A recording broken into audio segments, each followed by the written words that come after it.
Salut și bine ați venit pe canalul nostru de gătit Bucătărie cu Delicii. Numele meu este Inel Bogdan și astăzi vom găti împreună corăbioare de post sau fursecul de post, cum mi se mai spune.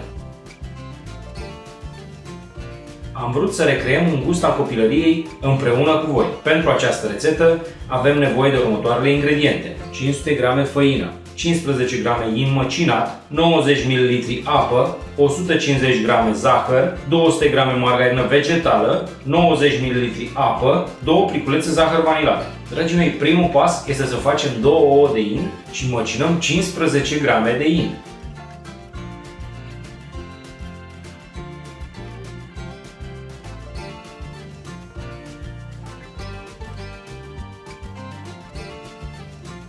După care adăugăm 90 ml de apă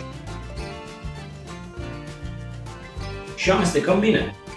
Băgăm la frigider 15 minute ca să se închege. Următorul pas, dragii mei, este să punem făina într-un bol.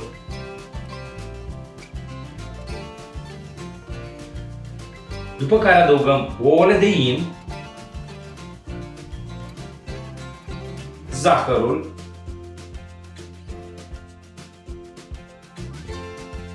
margarina vegetală la temperatura camerei, apa, zahărul vanilat.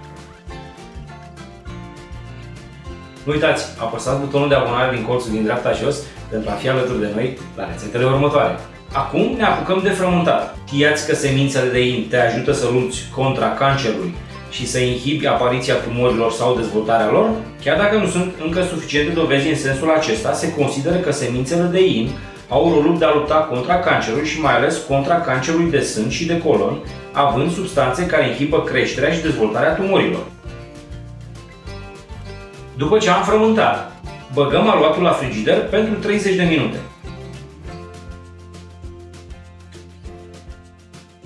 Acum luăm aluatul și îl porționăm ca un cilindru.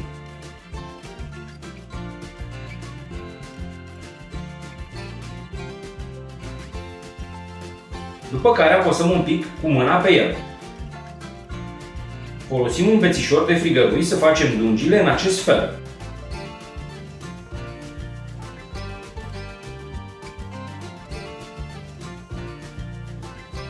După care, cu un cuțit, tăiem râmburi în acest fel.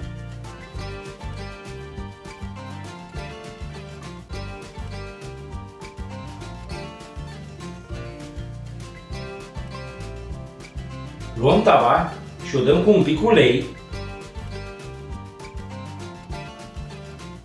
După care punem corăbioarele.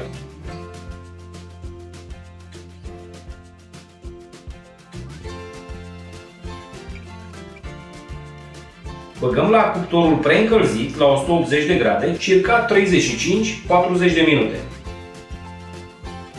Sperăm că v-a plăcut rețeta noastră, vă dorim poftă bună și nu uitați să dați abonare și like pentru a fi alături de noi în realizarea mai multor rețete.